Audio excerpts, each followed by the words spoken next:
প্রচণ্ড গরমে আমরা রোদ্রে পুড়ে কামাই রোজগার করতে পারতেছি না। আমরা সাধারণ মানুষ স্যালাইন পানি কিনে খাওয়ার মতো অবস্থান আমাদের নাই। সেই জন্য আমাদের মাননীয় এমপি মহোদয় যে উদ্যোগ নিয়েছেন স্যালাইন পানি আমাদেরকে খাওয়া যায়, সাধারণ শ্রমিক আমরা সেই পানি খাই আমাদের পানি শূন্যতা দূর করতে পারতেছি। খুব ভালো আছি, খুব ভালো একটা কাজ করছে এমপি মহোদয়, এই জন্য এমপি মহোদয়কে ধন্যবাদ। অত্যন্ত ভালোবাসি আর ভালোবাসা। প্রচণ্ড তাপের ভিতরে এক গ্লাস পানি খাইতে গেলে 5 থেকে 10টি টাকা লাগে। আমরা প্রত্যেকটা মোড়ে ঠান্ডা বিশুদ্ধ পানি পাইতেছি। প্রচণ্ড গরমের ভিতরে অনেক আমাদের সুবিধা হইতেছে, পানি খাইতেছি ও নিয়েও যেতেছি, যে চাইতেছে সেই পাইতেছে।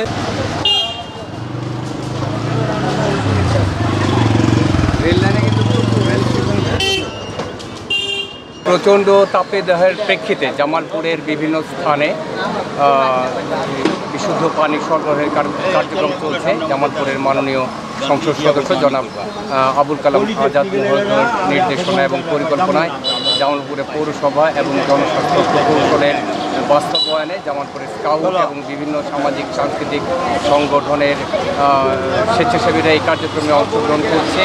জামালপুরের 13টি স্থানে এই নিরাপদ এবং বিশুদ্ধ পানি সরবরাহের কার্যক্রম চলছে।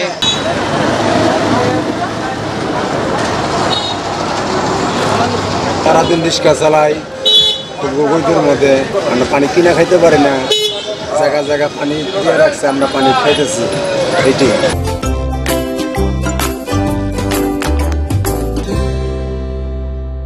এই প্রচণ্ড তাপদাহে অনেক পরিশ্রমী লোক আছে যারা পানিটা কিনে খেতে পারে না। সেজন্য আমাদের এমপি মহোদয় মোহাম্মদ আবুল কালাম আজাদের পক্ষ থেকে এই পানি ব্যবস্থা করা হয়েছে যাতে তারা সহজে পানিটা খেতে পারে।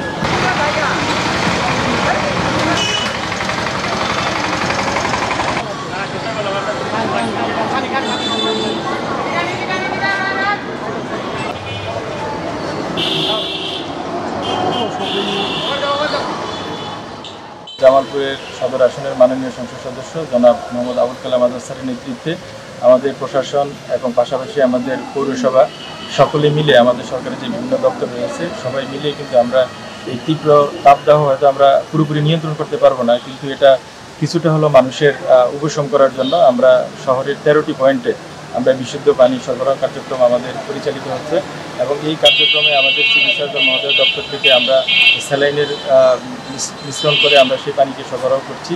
সাধারণ মানুষ যেন তীব্র গরমে তাদের একটু প্রশান্তি লাভ করে এবং এই কার্যক্রমে আমাদের স্কাউটস এবং আমাদের ওভার স্কাউটসের সদস্য যারা রয়েছে তারা স্বেচ্ছাসেবক হিসাবে কাজ করছে এবং বিভিন্ন স্বেচ্ছাসেবী সংগঠনের সদস্য যারা রয়েছে তারাও এই কাজগুলো করছে এবং পাশাপাশি পৌরসভা কিন্তু আপনারা দেখবেন যে বিভিন্ন রাস্তাঘাটে আমাদের যেখানে সম্ভব হচ্ছে পানি ছিটিয়ে পরিবেশটাকে কিছুটা ঠান্ডা রাখার জন্য আমরা চেষ্টা করছি।